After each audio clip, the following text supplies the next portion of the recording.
Yeah, that's what it says right there, huh? We're having some technical difficulties, guys. I'm clicking the go live button here now. Connect to stream software. I don't know. All right, Ty, since you weren't here the last time we did this, and this was your question, and Allison, you haven't been here for this one. You pick a movie, and you can replace the entire cast with Muppets, except for one person. Yeah. So I think it's like a really popular answer, but I really like it. Hereditary, but you keep Toni Collette and everyone else is just Muppets. So that famous, saying, I just want like a bunch of like ants and like a Muppet head just decaying. Or if you've ever seen Talk to Me, I think that would be pretty funny. Like keep the main character and everyone else. She's like talking to the dead, but she's just talking to dead Muppets. You get one pick, Kyle. You get one pick, Allison. Oh, I'm thinking about it, and like I'm just thinking for the bit. The first thing that came to mind was 50 Shades of Grey, and the only person to keep human is Dakota Johnson. All right.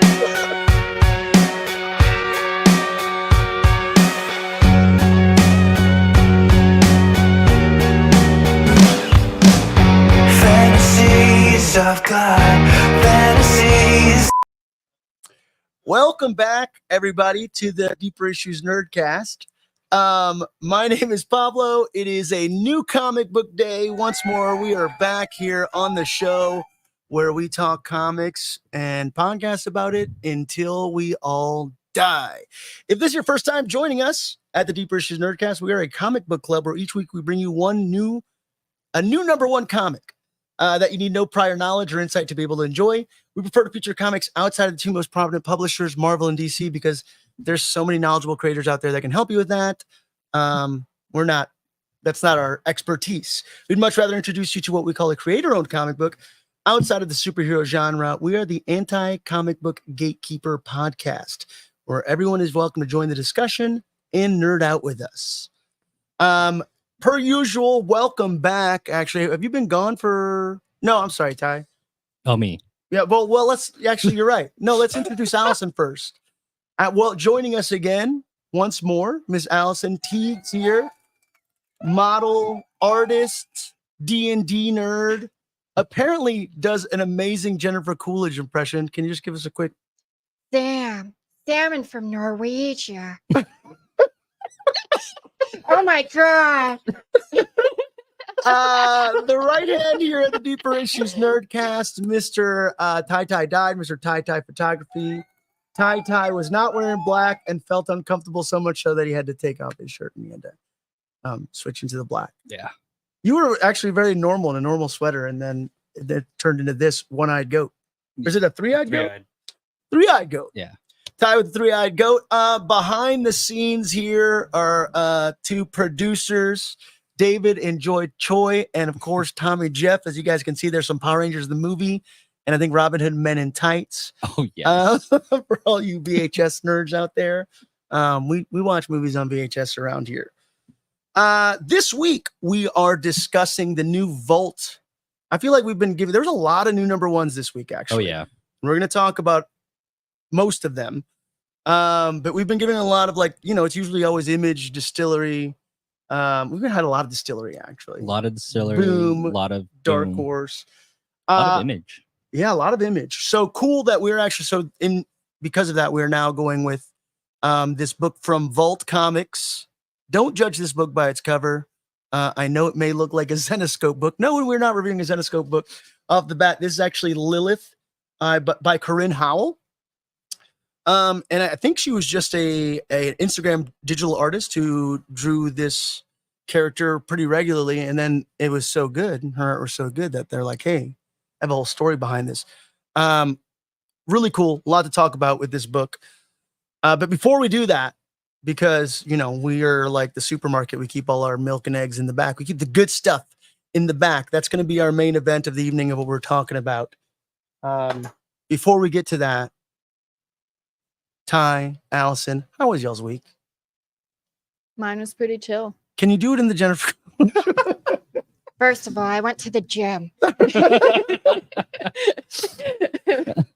No, it's chill. I've just been painting. I finished a new painting, and then I started work on another one. So they're kind of cool, kind of creepy, kind of neon. So looking forward to showing those. I think I'm gonna have a show coming up in November. Ooh. So Ooh, yeah, plugging that. yeah, plug the Um, show. Yeah.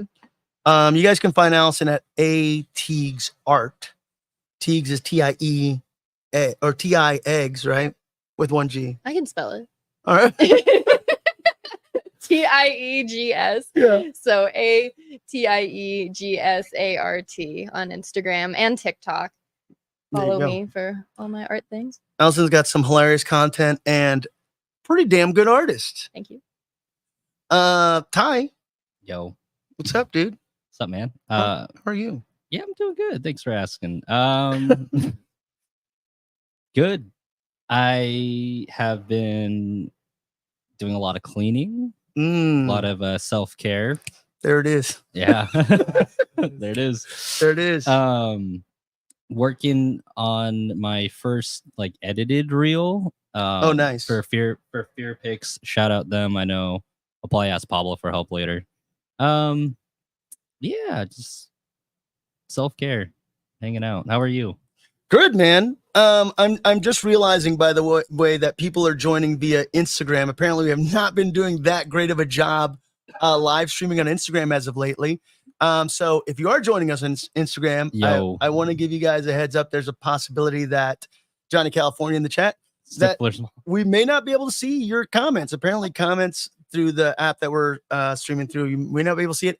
And then the other thing is possibly if we hit an hour, which we may hit an hour, Instagram, I think, cuts us off or something like that. Someone says I can have it up.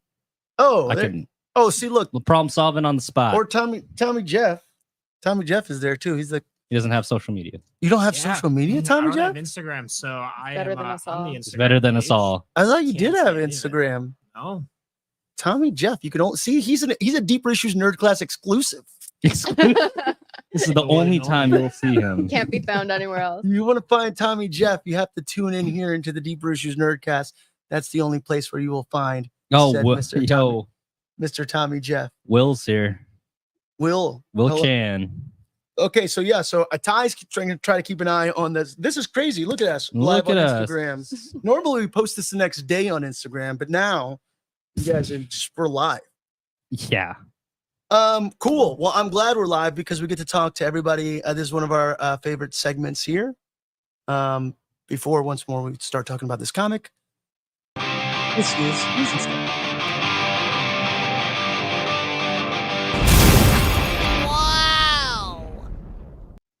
You guys got to see a little bit of Diddy in that one because she's in the graphic. By the way. Yeah. Diddy's she's not with us. Shout out Diddy. She's taking care of family stuff.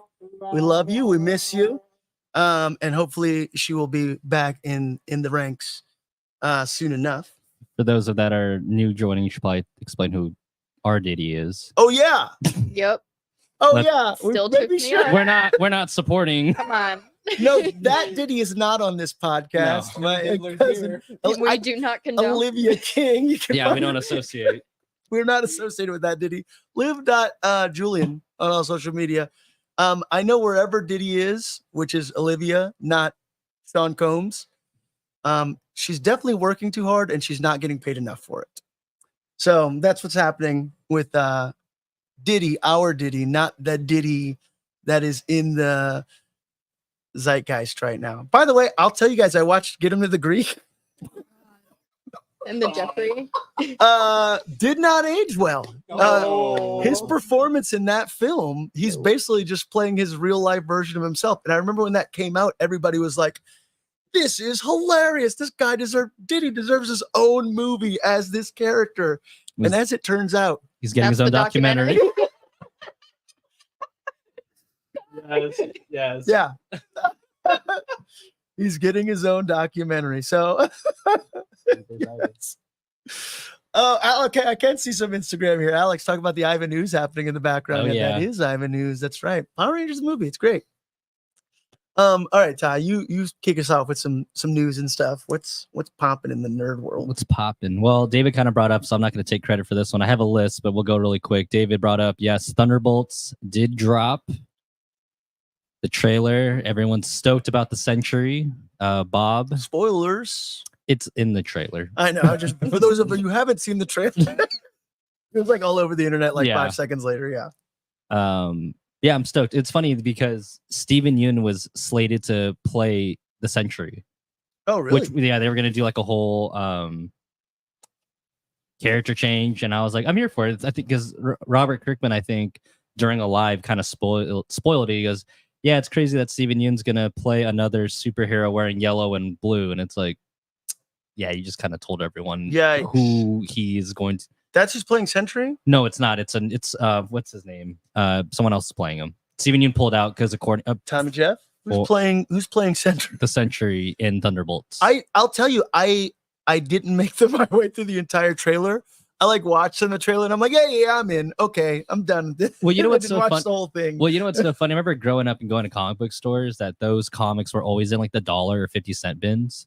No one wanted to read them, but I loved it. I love that idea of like, oh my god, like this is before I found out about like Suicide Squad. Yeah. But I was like, I love the idea of like these like villains pretending to be heroes, and like that goes with the whole like Marvel Civil War storyline.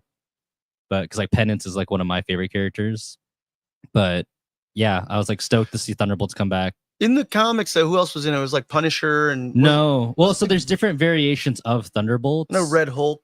So that was the later run. That was my favorite run. Yeah, it was, and it was Agent Venom. It was Punisher, Ghost Rider, Red Hulk, eventually Nightcrawler, Okay. Elektra. It was everyone that wore red in Deadpool. Oh. So like, there's a scene where that's cool. yeah, and there's a scene where Agent Venom like changes his logo to red. He goes, "I got to match the team." That's right. See, this is why we don't talk about Marvel and DC comics because clearly we're not. I mean, Ty is, I guess. Yeah. I'd be like, what? I don't. But like I want to say like the original Thunderbolts, because the original Thunderbolts were obviously a different team. But like the ones that were in the $1.50 bin, that was when there was Dark Avengers. Wow, why you got to call them out for being in the 50-cent bin? Well, they were, and I mean, Thunderbolts as seen in the 50-cent bin. well, I was stoked as a kid because like, oh wow, I can afford these. I can buy like more than one copy. I was a kid with no job, you know. So yeah, that's true. I was stoked because it was Scorpion. He wore the symbiote suit.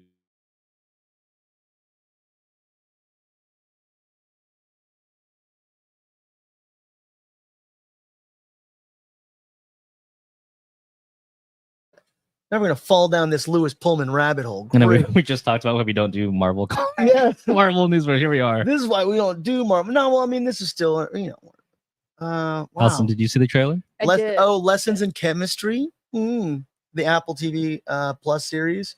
He was in Top Gun Maverick. Which he was in Bad Times at the El Royale. Yeah, he's been in a lot of stuff. He's in the new Salem's Lot series. Ooh, check that out. Yeah. Anyways, so that happened this week. So that guys. happened this week. Thunderbolts. Is there something else? Another trailer dropped? For a movie or for video game? Because the video game one dropped. I'm like super stoked. What video game one dropped? The sequel to Ghost of Tsushima. It's Ghost of Yote, I think. It takes place in like feudal Japan, so it's like open world. Like that game got like Game of the Year, not Game of the Year. It got some like a massive amount of awards. It was a PlayStation exclusive, and then now it is going to be a woman-led character. And then this is funny because this is interesting. Not funny, interesting that this is around a time in Japan where guns from the West are being introduced. Oh wait a second. So this is like a old 1602 or something like that. Japan. Yeah. Is it like an open world? Like, Yeah. see, I wish I played more video games, man. Well, it's funny because Assassin's Creed is also doing like the Yasuke storyline. They're doing the whole feudal Japan as well. So big win for samurai fans out there in open world games. And then there's also a samurai show that just was it Shogun that won a bunch of Shogun Emmys? won They like broke records, they broke the record of like 14, I think. TJ, if you want to fact check me on that. Look at that. That's great. TJ's like, I can't enjoy shit around here anymore. He's like, I used to just This drink used to my be drink chill. and hang out. Now you guys not are working." requesting shit of me. So we're like always, our thing is we're always misinformed. Just read the headline. We're like the drunk uncle on the SNL skit. We're Yeah. like, did you hear about this? Cool. Yeah, dude. Super stoked. TJ, if you want to share your bit of nerd news. Oh yeah. Yeah. Oh, Nerd. This is the nerdiest thing I feel like. Out of everything So- we've shared. Everything that we've I been- am stoked for Echoes of Wisdom to drop tomorrow. Zelda is by far my favorite gaming franchise. Oh, right. And you just can't go wrong with it. Because you get to play as Zelda for the first time. Oh, wow. That's Like, pretty big so you deal. Oh, wow. actually get to do all of this, and you get to like essentially create echoes of other monsters or of beds, and like use that to traverse the world and fight by your side. Oh, Oh, I'm so stoked for it. I think the last Zelda I played was on the GameCube, y'all. Which one was that one? Was that Ocarina of? No, No. that was like the cute tune one. For which system? GameCube. GameCube, Oh, Wind Waker. Wind Waker. Mm. That was a good one. That was a fantastic. I mean, one, those too. all those games I imagine are amazing. Yeah. Like I said, I need to get back. I still haven't played Spider-Man for the. Oh my god. I played one PS4 game and it was Red Dead Redemption Nice. 2. Is once more.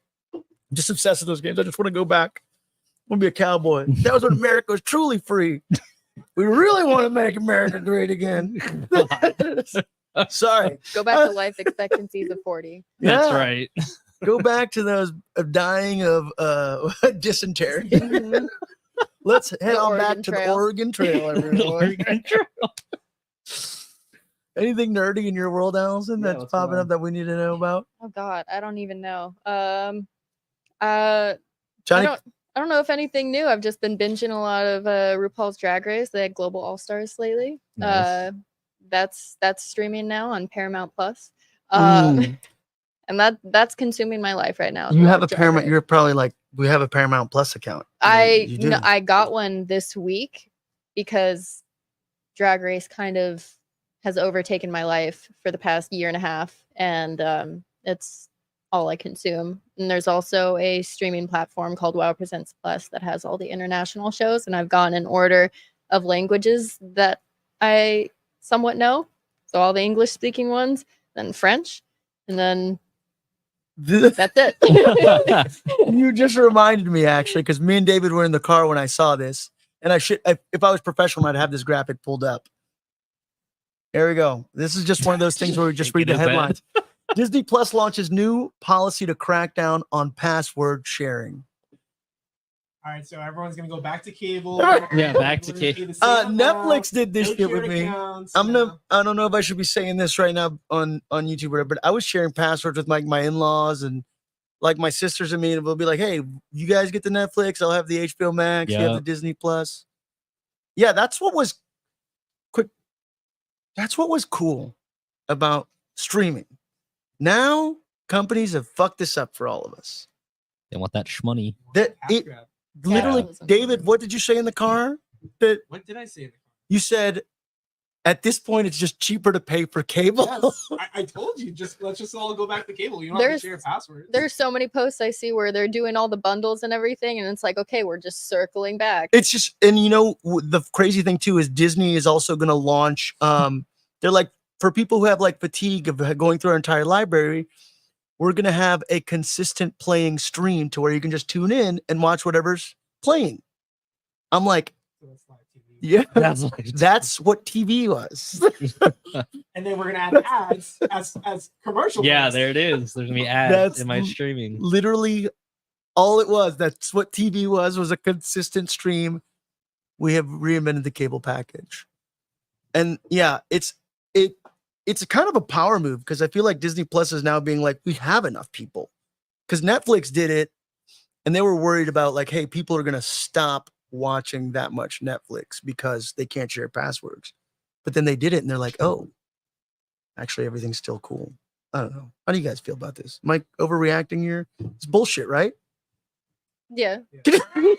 Yeah.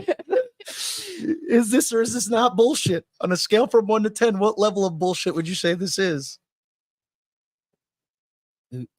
The correct answer is 11. Standard capitalism. Standard capitalism. Yeah, That like is, It's always man. a 10. it's always Damn. Capitalism, you win again. That sucks.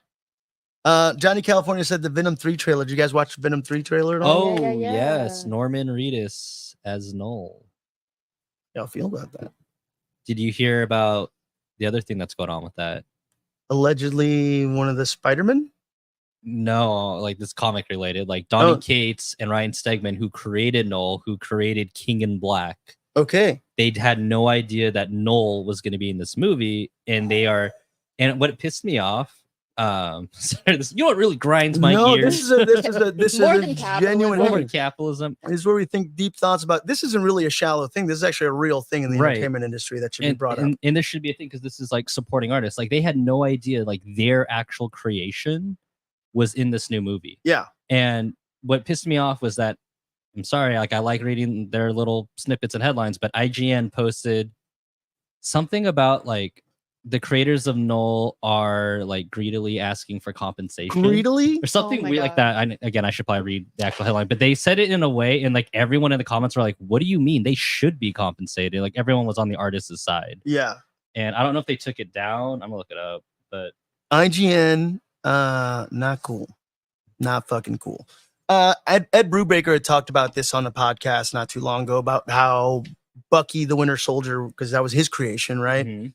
Was such a huge character. And he's like, I've not seen like anything from Marvel, from that, and from Disney, which sucks because you guys are making, well, how much money did freaking Infinity War and Endgame generate? right. Or even Captain America with Captain America Civil War, or just Captain America the Winter Soldier, the movie itself, right? Huge. Huge. Why isn't the creator? I mean, I guess he didn't create Bucky Barnes, but he created the Winter Soldier version of Right. Bucky Barnes, getting compensation for this. Isn't that like the same with like Batman, who really got the credits for Bill Batman? Finger never got. Exactly. Well, now they did. Now they did. now the Took Finger what, State does how get. many years? It took a lot of years for Bill Finger to get the credit on that. So yeah, I guess this goes back to the early days of comics. Now studios are screwing over comic creators the same way. Yeah, it says Null creators had no idea their villain would be in Venom 3. Now they're asking to be paid. That's the headline. IGN.com, it's on their post still. It says now they're cheekily asking for compensation. Cheekily? And that's what everyone in the comments are saying. Cheekily? What do you What mean? does that even mean, cheekily? Or like they're tongue in cheek about it, or Like cheeky. Like cheeky. maybe they're saying like they're kind of joking about it. Haha, I'm just kidding, unless you're actually going to compensate us for it, which they should. Oh, shout out to Critical Entertainment in the chat here. Yo, what's up, guys? Um, Kickstarter going great. yeah, this is an ongoing thing where creators for sure are not getting the credit they deserve. Once more, all these people, that created all these comics, they need to get a little piece, even if it's like some sort of trickle down. It's like, hey, this was from I don't know. And this could potentially be huge because everyone in like online are saying like, hey, Noel, if you guys have read the comic, they're like, Noel's gonna take over the Sony universe and Eddie Brock's gonna have to come to the Earth 616. God, I hope not. That's what they're trying. I feel because it's gonna lead into Secret Wars because they don't have the collector yet. So they're like, oh, Noel will be the big bad. I'm like, I don't God, I know. hope It's not. called The Last Dance. I'm pretty sure it's gonna end here. You'll get my money wherever. I'll probably end up watching it, but I just hope Yeah, the that's not popcorn me. buckets in the cup look kind of cool. And while you're at it, Marvel, just give us some credit for that Robert Downey Jr. video that we got from Comic Con that you've reposted that got 1 billion freaking views. I'm gonna get taken down again. Okay, no. Look, they won't pay Brubaker. They're not paying Donnie Cates. Okay. All we wanted was a tag. Okay. Just Yeah. a tag. David, you know it's wrong. No comment. It's a That He's would like, be a I'm- form I of do not payment. know this man. look, Marvel, you know what the right thing to do is here. Disney, especially if you're going to get us to stop sharing passwords. Geez. Disney won't do it because it's a form of payment What to to tag you. is that a form of payment? Yeah. Oh, I was like- well, kind of. I mean, Exposure. it's right. It's Business recognition. service. Yeah. Yeah. Yeah, it just takes a little camera emoji with at Deep Versus Nerdcast or at Enjoy Choi or just do the right thing. Yeah. If there's think one we're- thing Disney's known for, it's Olivia's doing the here. right thing. Yeah. They're supposed they do. Here's the I guess I don't know. They have done good things in the past. Yeah. I mean, Disney's masquerading as an entertainment company because it's just a giant law firm. Yeah. Mhm. 100%. And that is that, folks. I don't, Yeah, I don't know how to transition. I don't out know of how to that. transition out of that because it's a little sad. I'm just like, Yeah. sons of bitches. The house always wins. And they get so much of my money anyways. I might as well just move on. Olivia's saying hi. I'm not winning this battle. Did he? Diddy's here Yeah. Not the other. in spirit. Not that Diddy, who's getting his own documentary. Oh, I got some other news and stuff, but you guys might Yo, what's up? find this interesting. The Mr. McMahon documentary dropped today. It's a 6-part docuseries on Vince McMahon, Oh. Apparently hates it. who is basically the P.T. Barnum of world of wrestling, if you will. And he, I don't know if you guys know what it like. He got booted out of the company because there was some weird. He was let's just say him and Diddy were friends, kind of, right? Shit. Oh. Let's Not our. Not our Diddy. not our Diddy. I don't know, but I don't know. Let's say they were just into kind of similar vibes and certain things that they like. I don't know. I could be just talking out of my ass right here. Either way, They both like oil. they were filming the documentary before his allegations, and some allegations came out about some cover-up money that he'd used corporate money for. Either way, crazy documentary. If you know nothing about wrestling, it's still a fascinating thing to watch because they kind of give it to you all. As a wrestling fan, you're probably not getting a bunch of new information. If you're a fan of wrestling, you're getting like a bunch of like stuff that you already knew that were scandals and terrible things that happened in the world of wrestling. But if you're outside of it, like it's a very compelling, interesting, insane watch. I'm 3 episodes in. 6-part, you said? Yeah. Nice. I also watched, I gotta tell you guys, I watched there's 2 things that I feel like I need to talk about. There's a new, do you guys remember the You're talking about monsters? yeah, was it Yeah. Monsters? What was the Kyle and Eric Menendez. the Menendez brothers? Holy shit. So there's Monsters with Javier Barta playing the Menendez dad. yeah, say. And then there's also a documentary on HBO Max. So it's funny, I guess. I don't know if they came out. Netflix is gonna do another like documentary coming out in October. So the documentary on Max documents a lot of what people on TikTok apparently like have been. Oh, the There's like a movement. Menendez Yeah, brothers yeah, TikTok. Yeah, the based, movement. Free the brothers. and I watched this documentary and it was very compelling stuff. I was like, whoa, this is crazy. You guys know about the Menendez brothers? You remember that? It was like the O.J. Simpson. I mean, I wasn't born. I know. No, I was born when they were. But we were little. No, they were convicted in '89. No, they were connected in like 96, dude. TJ? The Menendez No, brothers. they got arrested in Fact check. 86. Fact check. 96. No, 89 because Batman. No, it was happening. Remember in the series they were trying to watch Batman? That was 89. They got caught in 89. And then the whole trial was during like 93, 94 because the whole like O.J. Simpson trial. Yeah, that happened. Oh, was the trial way later? Yeah, because they were in jail for like 3 years. Tom Jeff? So the first trial was in 1994 and ended in a deadlocked juror. Yes. Oh, jury. And then in 1996, they were found guilty for the murder of their parents. Okay, so weird. Okay, so I literally posted about it of like, I'm shook by this documentary because these dudes had 2 trials back to back. Yeah.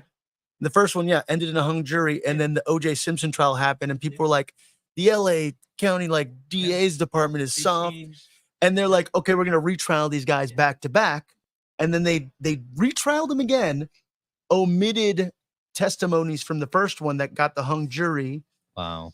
all of the same judge that was in the previous trial, and then they found them guilty. And I don't want to tell you guys too much because I feel like people should watch that documentary.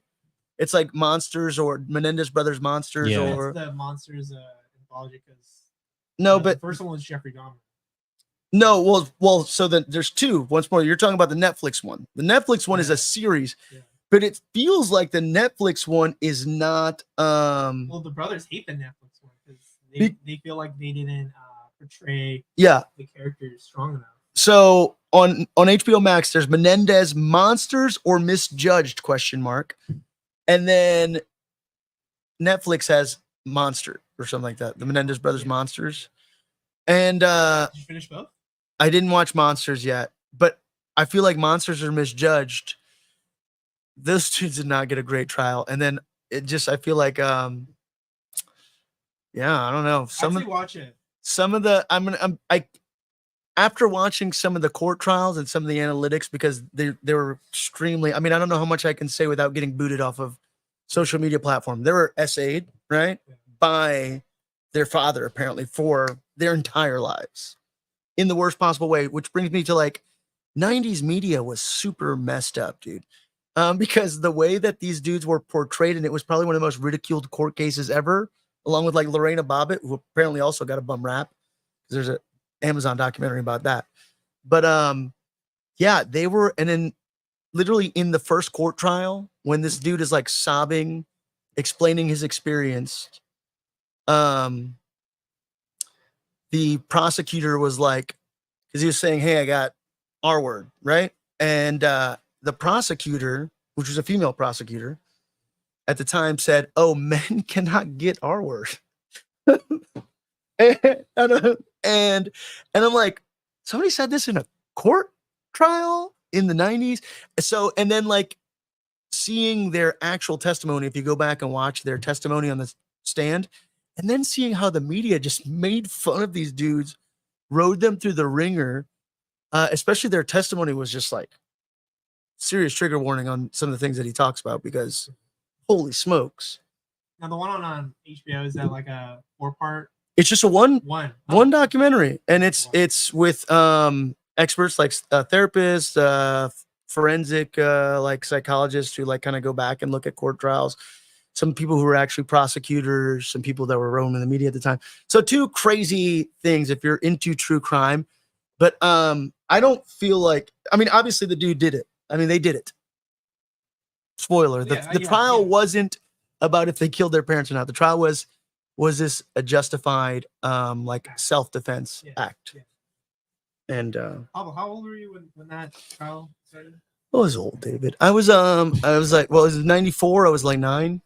Yeah. So do you remember any of this? Yeah, I mean, I remember the media hype around it. I remember the SNL skits. I remember what didn't like Ben Stiller also do like what was that? Was it The Cable Guy or whatever, where in the background there's like a court trial and everybody's like super into it. I think it was like Ben Stiller played like the quote unquote Menendez brother parody in The Cable Guy.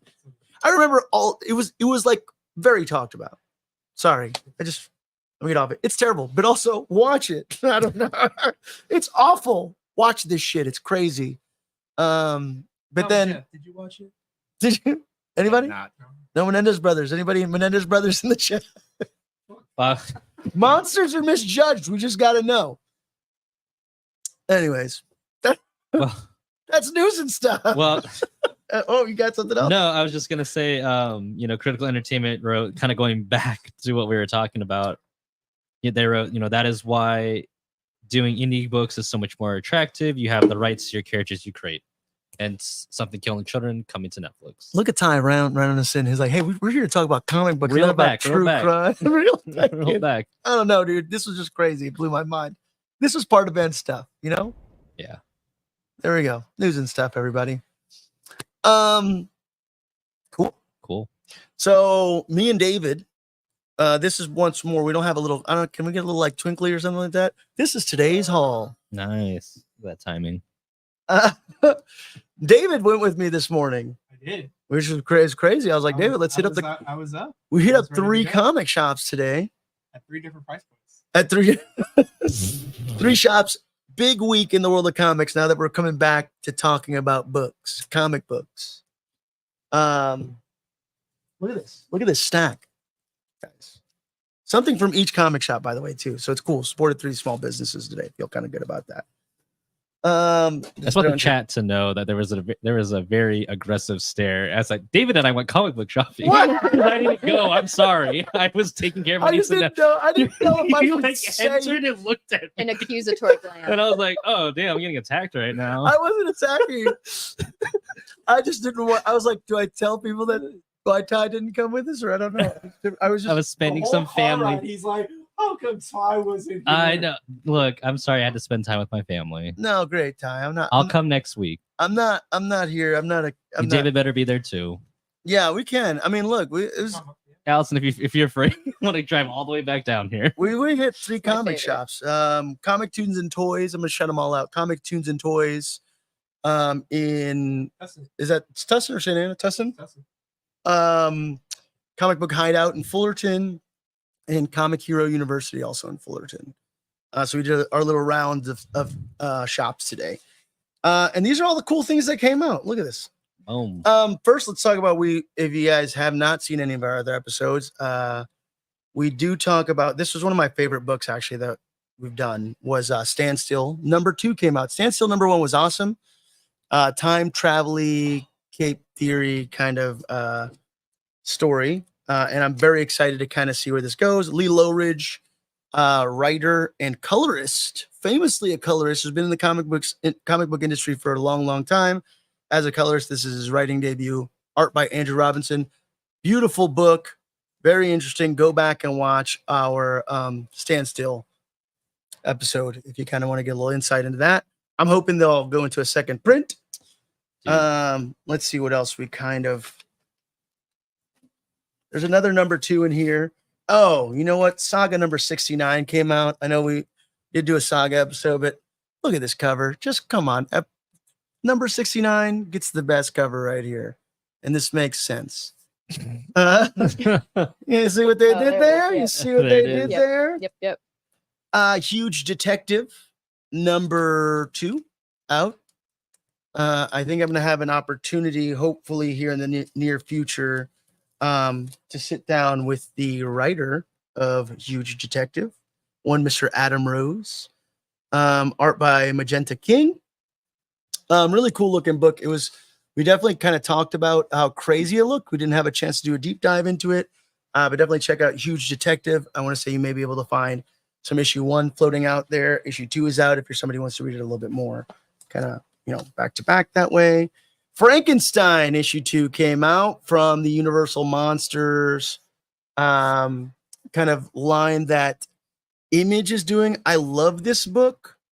And I want to say it's kind of an anthology, but kind of not.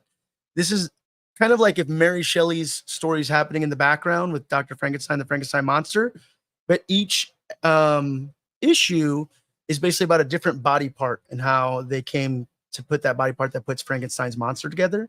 And it's kind of like the human story behind that. Like the first one, I think, was the hands, and it was like a father, and the child was mourning his father. And it was so, I do remember this. It's so sad. It ended on a cliffhanger. But yeah, really, really awesome stuff. Yeah, it was I mean, it hit me because I'm a dad and I got a son, all the feels. So really, really cool run with the Universal Monsters. There's also a Creature from the Black Lagoon one out there through Image. Ferals issue 6 dropped. Ferals, I think, was our first episode. Whenever they're put into a trade, maybe we'll have to do a full Ferals episode where we just do the first run. But Tony Fleece, Trish Forstner. If you love adorable Disney animated style cartoons, but then always wanted to see that be turned into a brutal zombie movie involving cats, you may love Feral. You'd love Stray Dogs. Stray Dogs is Memento meets Oliver and Company. Watership Down.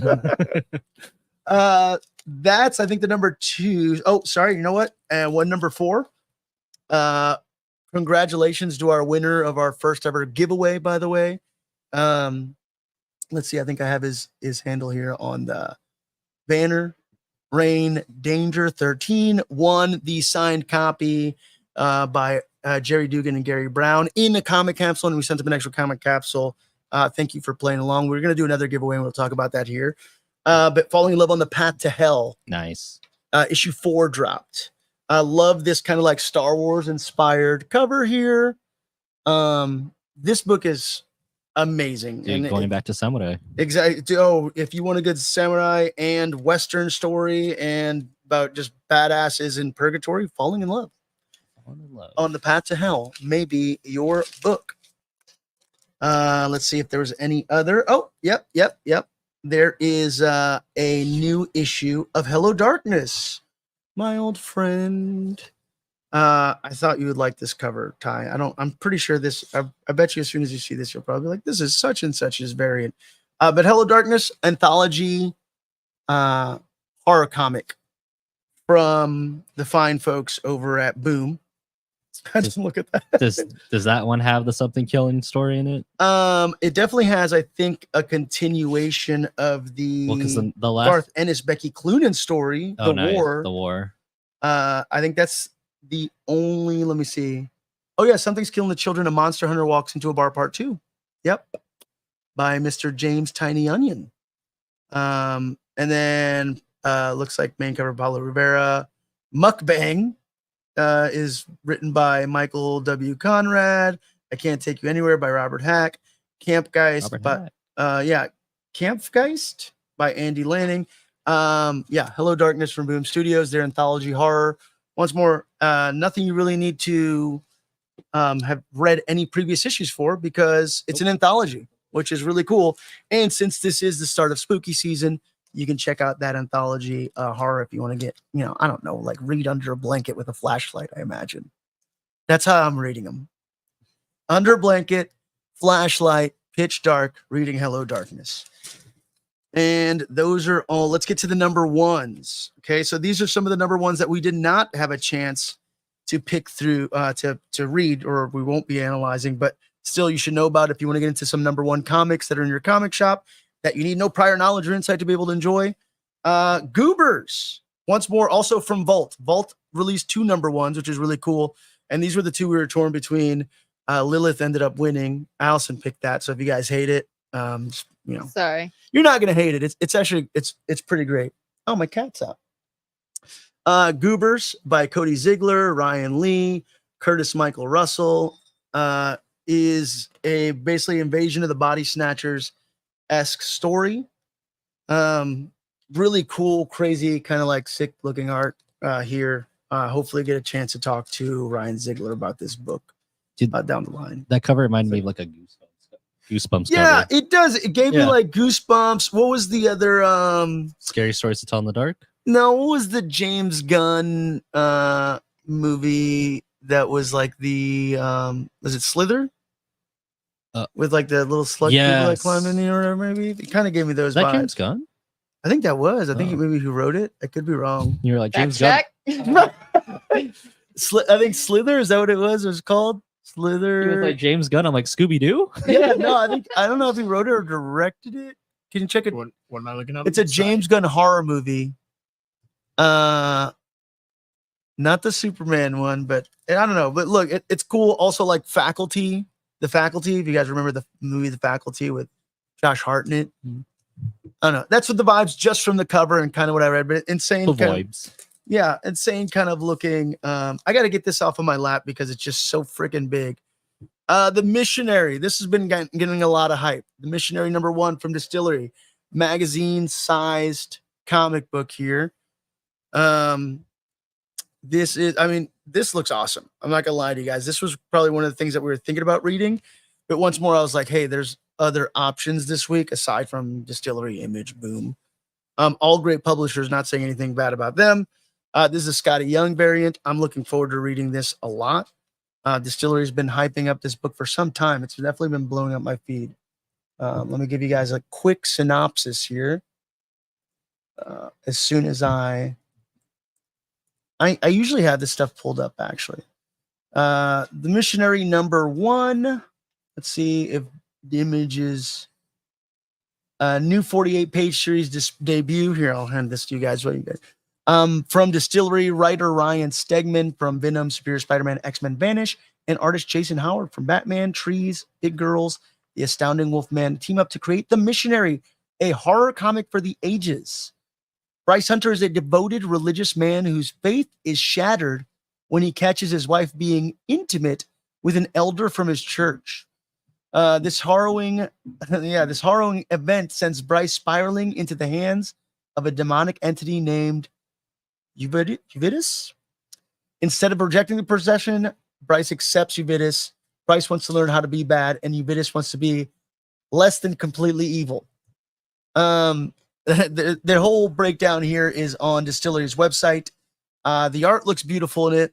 I don't know. This is once more 48 issue series from Image. If this kind of sounds like up your alley, then check out The Missionary. You said Image is Distillery. Distillery, yeah. Is it Distillery, right? Yeah, Distillery. Okay, maybe I said Image. I don't know. Other cool #1s that came out. Oh man, and I'm gonna butcher his last name, David. Why are you looking at me? David, because this is another David. David Dasmakian. Dasmakian. Yeah. From Count Crowley, Batman. Well, yeah, he played Oh, Shift Dark Thomas. Knight. His name is Shift Thomas. That was like such a minor role, but that's for sure kind of how I will remember him.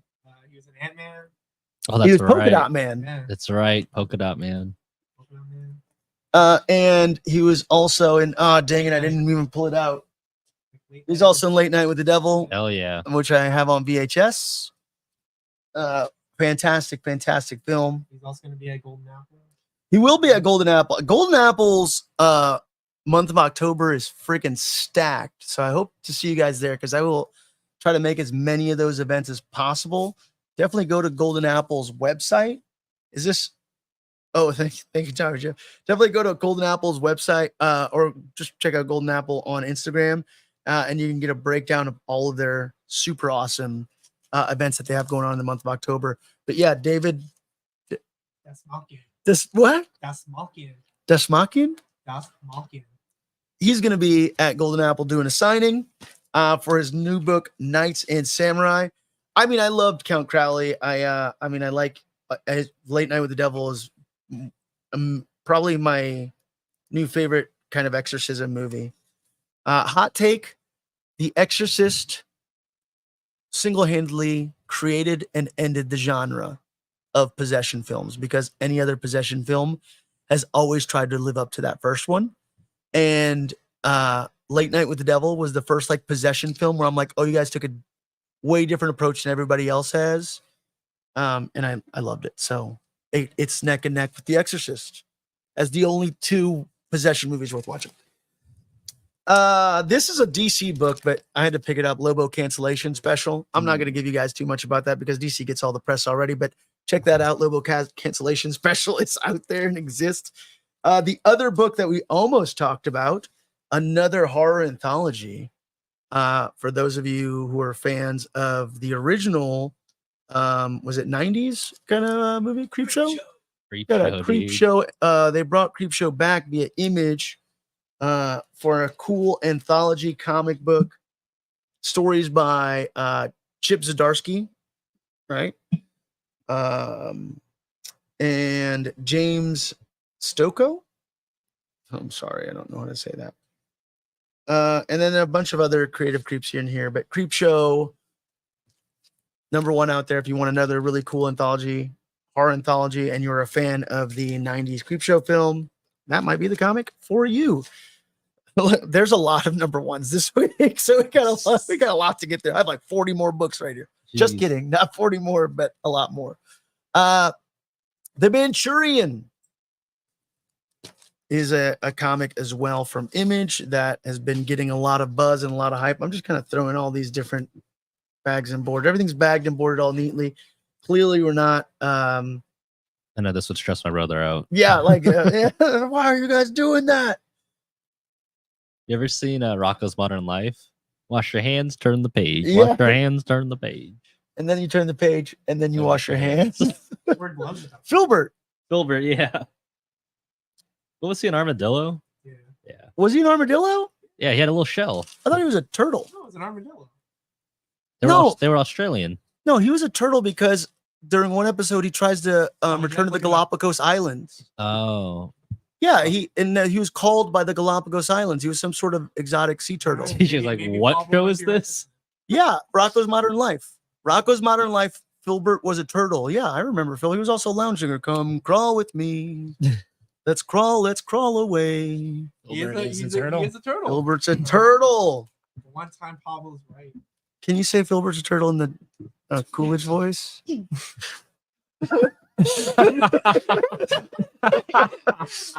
me warm up. Wait.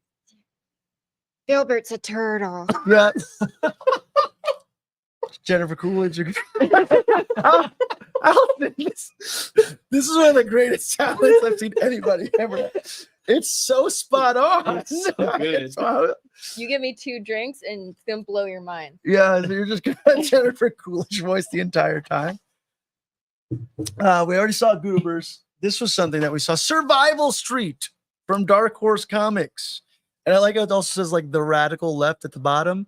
Survival Street is an adult version of Sesame Street, I guess is what you would sort of say? Weird puppets. Oh, you know what? I was looking for Dude. information on the Manchurian, by the way. Hold on.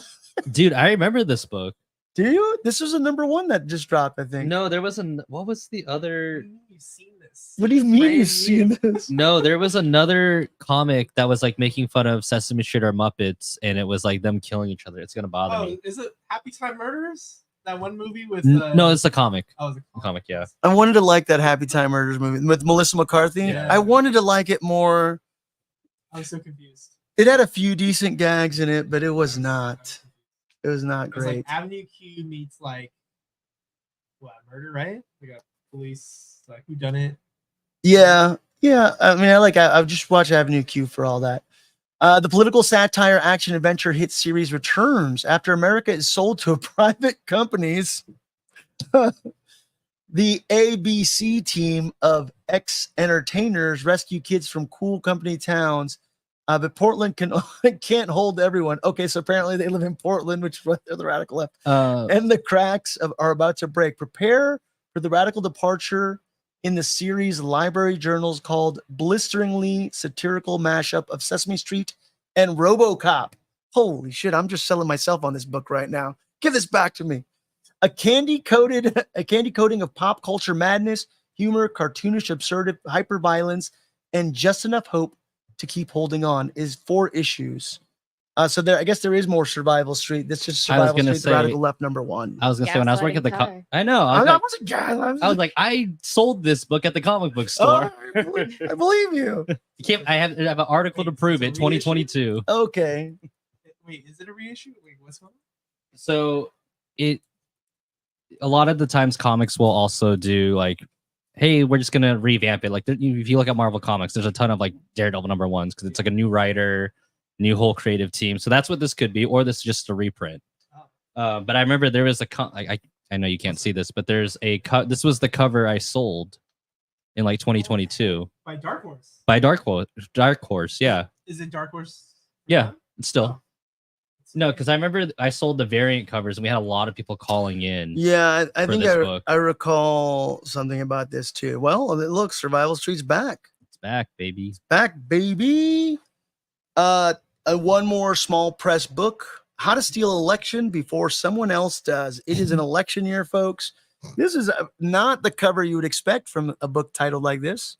This is actually a very sultry cover here. Wait, how many stars are there? But I don't know. I love. Oh my gosh! Now that I'm looking at the book, wow. I love the art in it. Oh my goodness. All right, that's our live. Good night, everyone. By Elisa Posetta and Matteo Pizzolo. How to Steal an Election Before. Who is it? Unit Shifter Inc. Black Mask Entertainment. This is a Black Mask comic. Sorry, I had to. Wow. Okay.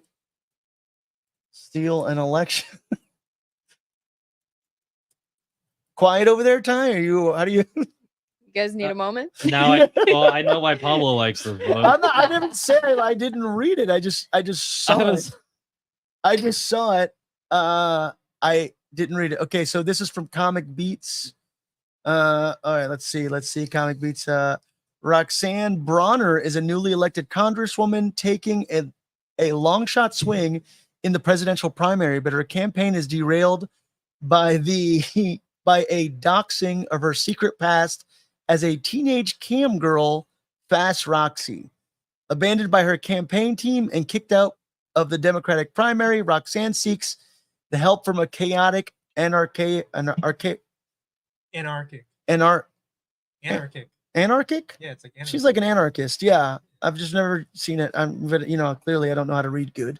Old frenemy from her gaming days, hustler extraordinaire BB Garib, who guides Roxanne to launch a raucous, Whoa. See? a raucous, no holds barred third party campaign. I have dyslexia. Okay, how do you feel? Good. I don't have stuff. Wow. That's David, our producer back there, folks. If y'all want to, Also my last line. yeah. Last number one is Violator. If you guys remember Violator from the Spawn Dude. universe, famously played by John Leguizamo in the Mhm. original Spawn film. Written by Mark and Draco. Is a friend of mine, so maybe I'm a little biased. Love me some Mark and Draco. With non-biased, completely subjective, Mark and Draco also did a really badass Nightbreed run, which I really love all of his horror stuff. But Violator number one is on stands. Once more, Mark and Draco is going to be also doing a signing at LA Comic Con and at Golden Apple. So if you like Violator, if you were a fan of Violator, it looks dope already. Just haven't read the book. I read like the first 2 pages, and I'll tell you, I'll get a little spoiler for you guys. The story of like Violator's origins is actually told by Violator. How biased. At the so he like narrates it in like the opening page, which I kind of loved that element to it. I'm like, great, I love this already. So Violator number one, if you want to find out how the Violator became the Violator, out at your local comic shop. The art in this book is also beautiful. Whoever did I'm not even gonna try to pronounce Kowalski, I can remember the last name. Petri Kowalski does the art, and then Brad Simpson does the color. And the book is beautiful. Like the line work, everything. There's so much detail in it. Allison will be the judge of that. Allison is she's our in-house art expert, Allison. Allison, which one of these books art-wise has stood out to you the most? What do you think? Oh, wait, Give us the artist perspective. Well, I love the Creepshow one because I love the Creepshow one because of the detail in it. Yeah. But there was one that had a character that really stood out to me. That was it How to Steal an Election Before Somebody Else does it? Well, look, the reason that you like that one is the reason that I chose Lilith. I haven't so. haven't read the book. Just looks like compelling stuff. No, there was one that had a guitar playing spider girl. Oh, you're looking at cool. Saga, probably. Yeah. Yeah, I mean that's Yes, Fiona yes. Staples artwork. Dude. Legendary. Love this. Oh my god, Love you haven't this. read Saga? No, I have not. Okay. I'm very new to comics. Yes, Alan. It's 100% okay because this is what our show's about. Yeah. We're the non-comic gatekeepers. We're trying to get people into comic books. We want everybody to love comics. No, Fiona Staples' artwork is Ty is right, legendary. Legendary. I think I have Saga number one around here somewhere that you're more than welcome to borrow because we did a Saga episode. We even said that's the book every comic book shop kind of says like, hey, I'm not really into comics. What should I read? Everyone says Saga. Yeah. Everyone has Saga on their shelves, and if you don't, you comic book store or not? Yeah, if you don't have Saga on your shelves in your comic shop, you got out there. Can you just say it one time? What? The cat. What is the cat? Oh, lion. The Lion Cat. Which I just ordered a Lion Cat t-shirt, by the way. Check out Brian K. Vaughn's store. Nice. On his Instagram because he has a bunch of really cool Saga merch up there. Saga is a intergalactic Romeo and Juliet sort of stories. 2 star-crossed lovers of these 2 warring planets. Fall in love and actually mate and give birth to a child, the first hybrid child of their species. And then they are on the run because, oh my gosh, David's giving me the signal. Really, really beautiful book. Yeah, it is the book that if you're like, I want to get into comics, what's like relevant, good. It's got like romance, action, a lot of like kind of commentary, social commentary. Just wonderful book. I can't say enough good things about it. It's very fitting for where I'm at in comics because that's pretty much exactly where I'm at, is wanting to get into it and looking for a gateway. Yeah, you had 2 really good ones to start off with. Something's Killing the Children, which Ty, I finished Something's Killing the Children. Good. Volume It's 1. About time. And wow, I see what everybody's talking about. Great book. We talked about just issue 1 last week. And then this was but it's so good. This is something that kind of came up here through the local creators, a book by one Mr. Dave Baker. This is called Halloween Boy. Not a new book. It's been out for some time, but I found it in the local creators rack at Golden Apple Comics. And since we're on the theme of talking to creators, independent creators, and people who are out there, Halloween Boy is super awesome. I'm going to read you guys just a synopsis on the back. Halloween Boy is the greatest archaeologist for hire, super scientist, and warlock that the globe has ever seen. His daily existence is impossible. His average solution is unimaginable. However, when a routine artifact rescue mission goes wrong, the man known as the demon who lives will be forced to question everything he knows about himself in this thrilling science adventure serial titled The Last of the Halloween Boys, Part 1. Really crazy art and color in this book. Once more, check this out. Something cool for your Halloween season, because we're on the helping indie creators, and it's the start of spooky season. This is the last kind of book that is in my haul, is Halloween Boy by Dave Baker. Is that his name? I'm sorry. It says it on the first page at the bottom, on the inside of the cover. Dave Baker, Halloween Boy. You can check this out directly through his social, or even through his it kind of gives me like Adventure Time vibes. Yeah. Right? I remember Halloween Boy. Do you know Halloween Boy? What the heck? Am I behind on the Halloween Boy? No, I Do mean, you guys know Halloween Boy? You've seen this. Do you know the Muffin Man? The Muffin Man. That was good. So that's today's haul, everybody. That's what we visit all these comic shops for. A lot of really cool stuff out there. If you are just getting into comics, those are all the number ones. Some of the other number twos, you can go back and watch. You can go back and watch some of our previous episodes if you're like, I want to know about Lilo Ridge Standstill and Saga and all that stuff. But let's get to it. This is what you all came here for, folks. We're here to talk about Lilith from Vault Comics. She'll chew you up. From Corin Howell. Actually, I should have played the video here. From what I've gathered, and I'm not any kind of journalist, clearly, because this is why Tommy Jeff is now here, to make sure that we're not just delivering crazy amounts of misinformation back to back. We have no journalism background here. We just read comic books. From what I've gathered, she was a digital artist on Instagram, and she has been kind of playing around and creating this character for so long. And so much so that she had her own story to it. So really interesting. I think she does all the color and the art. Oh, no, I'm sorry. Writer artist is Corin Howell, and I want to say the colorist is... Ty, I'm going to let you mess up this name. no. What is that? What is that name? Allison, What? can you mess it up? If you mess it up, Give at it a least you can shot. say it as Jennifer Coolidge. Which name is she? Letters by Jim Campbell. Warnia Warnia Sahadewa? Sahadewa. Sahadewa. Wow, you we go. really need somebody to get us on pronouncing things properly on this show. Look, the book's beautiful. Colors are beautiful. Ty, so we have two of the regular A covers. Allison, we're gonna open this live. We're not gonna show, but Allison's got this like black bagged thing that you would open a Penthouse magazine, because it's a bit of it's a little sultry, spooky and spicy, if you will. Okay. Right? Very my art style.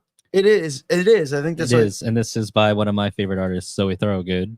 Zoe Thorogood. There are two black bag variants. I'll go over the variants later, Yeah. but Zoe's is the one that you so happen to pick up, which I'm happy about. Awesome. And then the other one is Corin Howell's. Okay. Yeah. Oh, it's her cover. Yeah. Are those the only two variants, or there's? No, there. Did I, you ha- say there was I have a okay. list. Okay, let's go through it. Yeah, there's a lot. Okay. So for the standard covers, there is the Jay Lee cover. If you know Jay Lee, very popular for doing Something Killing the Children. He did a really good Batman - Superman cover. There is I might mess this up. Der Shing Helmer.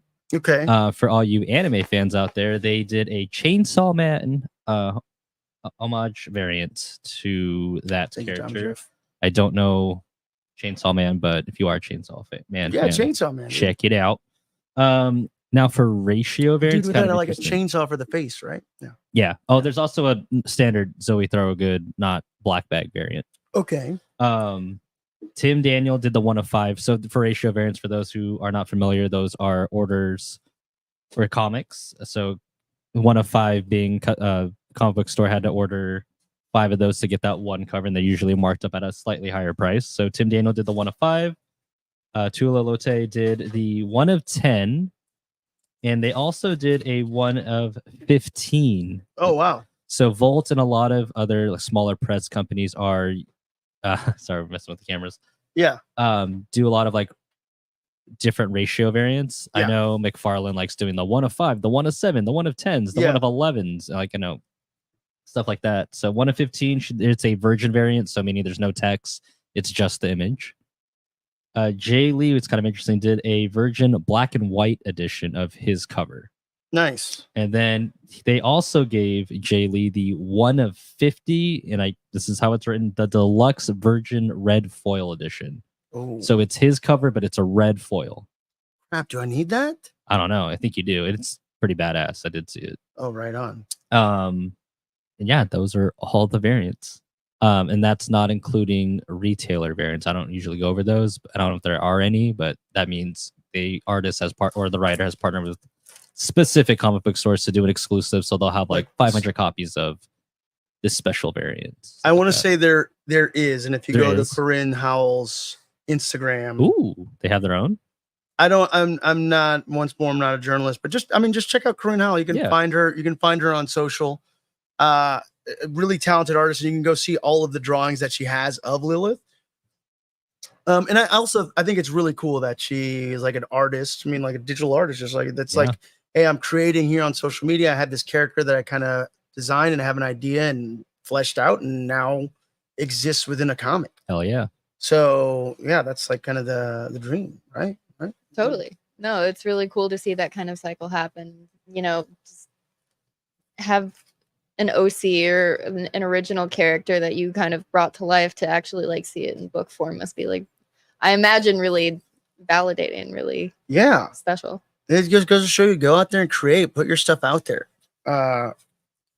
Before we go into the book, actually, Tommy Jeff, let's see, he's just keeping us on track. Tommy Jeff, this is why you're a producer on the show.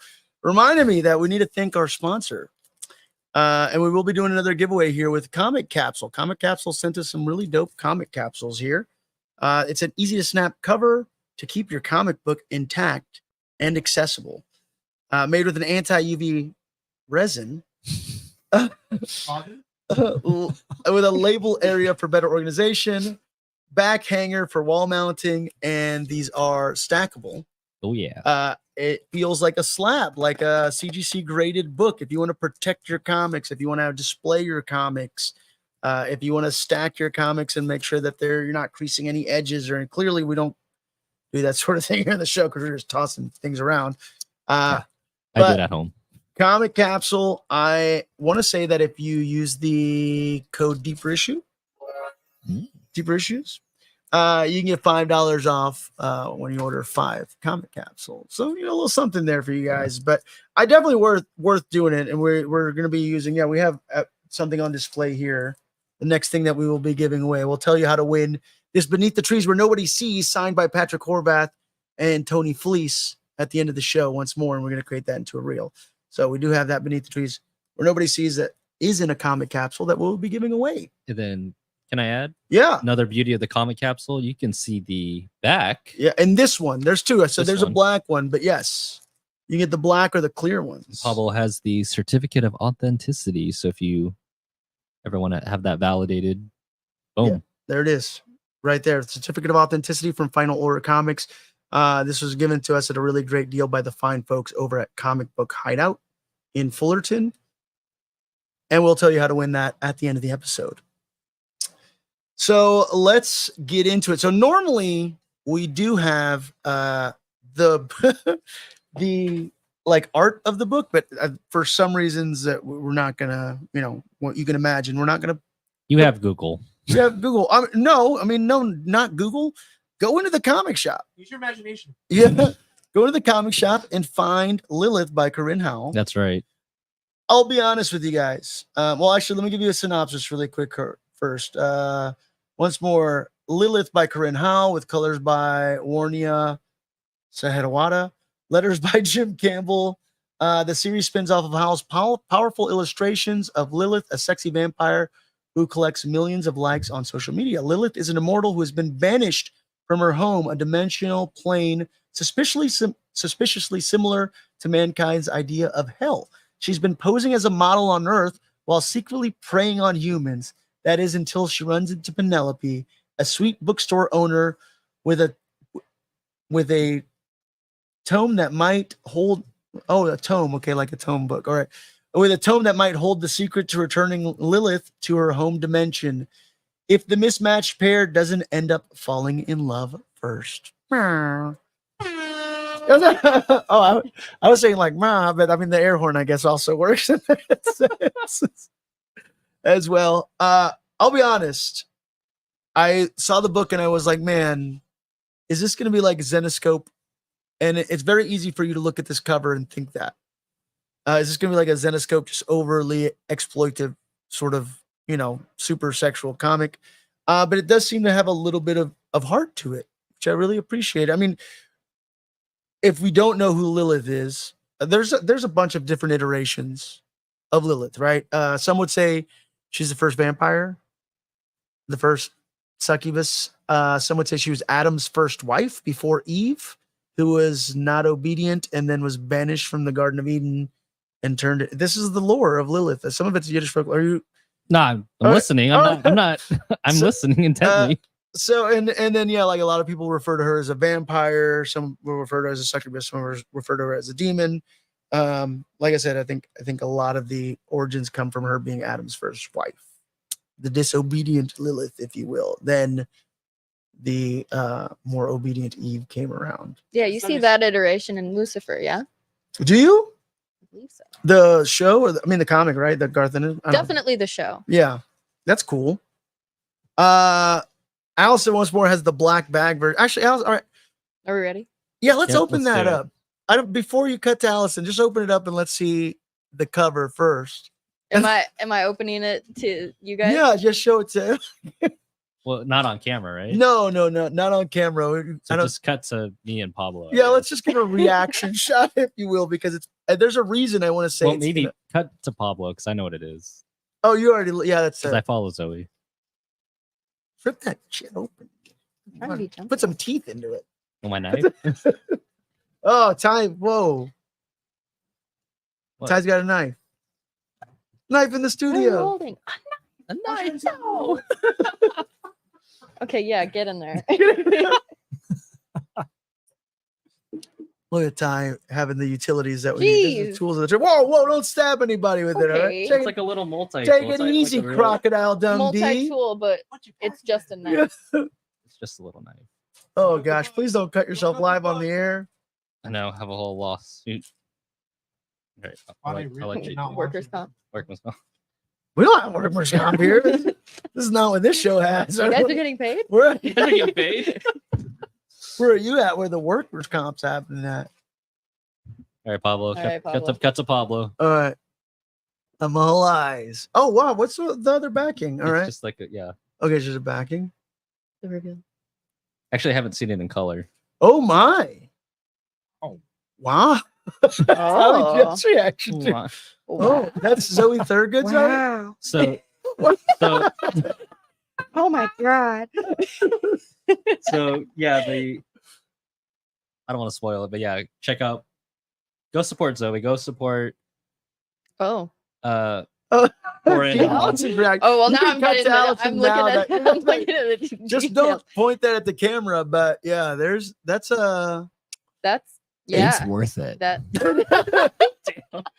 that is NSFW, folks. No, but have you?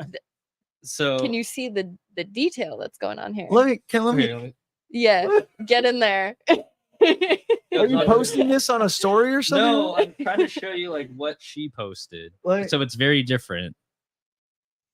Obviously, because it's in color. Oh my. That's what she posted. Yep. Because she had to keep it censored for Instagram. Yep. Oh wow. There's Yeah. there's some detail in there. Yeah, this is definitely spicy and spooky. It's a combination of the two. It's 100% of That's each. how I knew. Oh, okay, yeah. Yeah, so but you didn't I didn't know. No, I didn't know the if details. you There's go to a- Zoe Thurgood's Instagram, you can see, did my first NSFW comic cover. Censored because I'm not trying to get bans. Anyway, this is Lilith, issue 1 from Vault. He's reaching for it. He wants to see. So, oh, I low key Oh, kind of do. Tommy Jeff, Tommy Jeff, you got to see the detail in Actually, this that's one. not low key. I do. Yeah, yeah. There's do you see the details? I wasn't is the subtle detail. about why I picked this comic. No, Allison even said it. I was like, Allison, 2 Vault books, Goobers or Lilith. Which one do you want to pick? And your response was, The hottie. yeah. Yeah. So yeah, definitely. I mean, like, look, there's But there's substance to it. there is substance to it, and this is We don't want to trivialize. no, and this is what caught me off guard because I was like, oh man, this is gonna be like once more. I don't. Ty, you worked at a comic shop. Yes. At a comic shop, there's a certain customer base that Yeah. comes and shops for a very specific type of comic. Yes, guys in sweatpants. Yeah. I don't know. So I'll tell you. I mean, oh, and- Oh yeah, no. Yeah, I'll take that back. Yeah, yeah. You want to put that in a comic capsule? I don't know. well, I might actually grade this. Yeah. because it's Zoe's first one. Oh. Oh yeah. Yeah, so I might send it. Yeah, you want to trade tag? Yeah, Allison's just like, I'm gonna bend it all up over here. Ty's like, oh, I can't crease the spine. Like, where's that comic capsule? Throw it in the comic capsule. There you go. That's mint condition. So I was gonna say, certain customer base. I can't remember their name. Comic so- capsule. Look, we're using it in real time, by the way, folks. All right. This isn't just a gimmick. We're not just talking about comic capsule. Legit, if you're a comic book nerd, look at this. Yeah, You look at can that. preserve your comic in this comic capsule. Look at that, just snap It's just easy. Just snaps right off. Ty will slip the book right in. carefully without showing the camera. Is that thing on the back? Okay, there's. Wow, that is a cover. Yeah, it's a good thing I Love the can't. heart. Yeah. I can't keep that. Yeah, It's romantic. It is romantic. All right, sorry, Sam, not to interrupt. No, you're good. And let me put this down, facing down. We had custom. Pablo would know there are not only NSFW covers, there are also cosplay covers where Oh, yeah. models will get hired to. I mean, Red Sonja is like a popular. Yeah. Betty Betty Page. Page was another one. Vampirella. Vampirella. Love it. Anything Zenoscope. Anything releases. Zenoscope. So they always hire a model. So there were customers that are like, oh, I just want the cosplay model Oh yeah. variants, and I'm like, Mm. okay. So I had to write that down. NSFW, but that doesn't always mean like risque. That also means like super violent. I don't Yeah. know. Do you remember Red Room? And it's just not safe for work. Right. Do you remember Red Room? Yeah, I though? remember. That was like not as bad as Crossed, but we had customers that were because it's like that limited availability too, right? So Yeah. like when the Red Room came out, like comic book shops were warned, and we did the same thing. We put ours at the very top shelf so kids can't accidentally Yeah. grab this. But But like crossed. Cross God. But Red Room was like dark web. Like literally that's what the book was about. It's about the dark web and like different shit that would happen down in the dark web. And when you opened up, it was like very like newsprinty. Like it was like black Yeah. and white, Oh, but wow. really, really bloody or really, really I'm not gonna say. But it was like one of those things. It's like, yeah, that there's a lot of black cover books, and yes, there is a clientele for everything. Interesting. There was another book that was almost satirical version of that was it wasn't, was it Matt Fraction or maybe it was a dark Kid? It was Satellite Sam. Do you remember Satellite Sam? No. Satellite Sam had actually it's a really cool book, but it's about like kind of like a washed up actor in Oh. 1930s and getting onto Oh. a certain scene, Hollywood scene. Like Pro? But what was crazy is they had do you know what a Tijuana Bible is?